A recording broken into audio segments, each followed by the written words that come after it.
So at this point, you might be thinking, oh, he's just picked this mad example because it's strong. It's a strong pronunciation clue, and maybe this isn't universal. Maybe this doesn't apply for the rest of the language. I'm going to go back to the 5 fire examples that I used earlier. Those examples were chosen as meaning component examples, but let's see how they stack up as sound component examples. So once again, we're going to look at the 5 characters that contain ho and were, if you remember correctly, to do with cooking or to heating things up. So let's look at these again. We had shao, which means to cook. We have jia, which means to fry. We have chang, which means to boil in water. We have chao, which means to stir fry. And we have shui, which is to cook a meal or to prepare a meal. In each of these cases, we already know that on the left-hand side we have ho, which is the fire component. And this component has given us the meaning. Let's have a look at the right-hand side and see if we're going to get any clues about the pronunciation. Okay, first up we have shao, which means to cook. And the component on the right is pronounced yao, Y-A-O, second tone.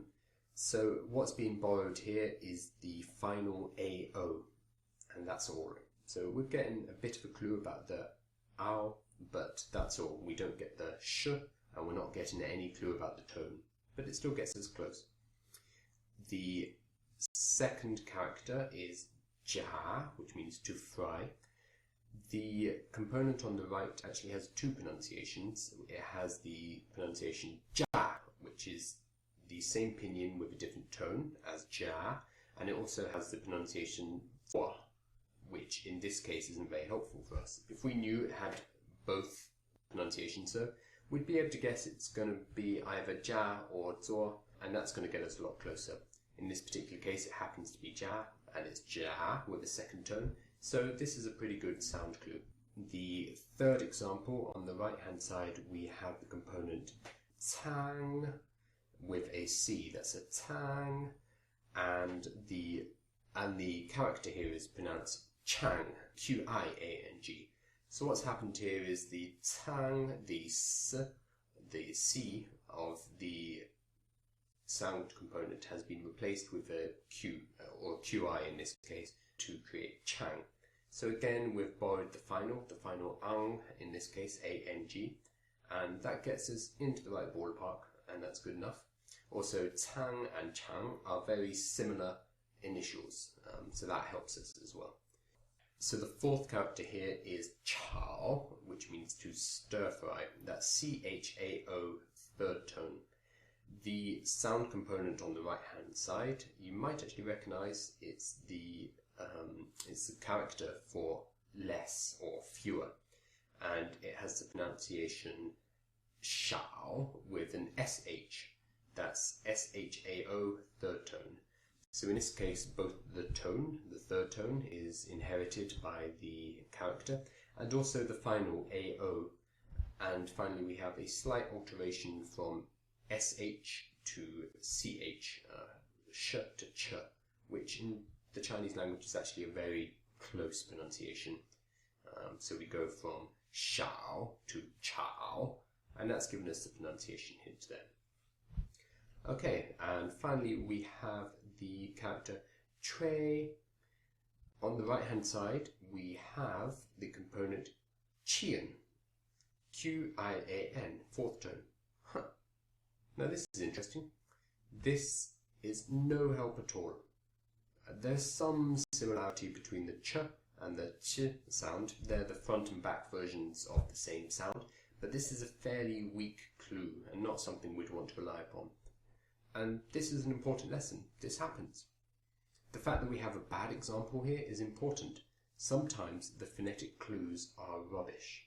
This tends to happen if the character is mutated over time, and it's especially the case if you are learning simplified characters, as sometimes the components have been mutated or removed entirely, or perhaps the character is in the 10% that are not sound meaning, although we know this is not the case here.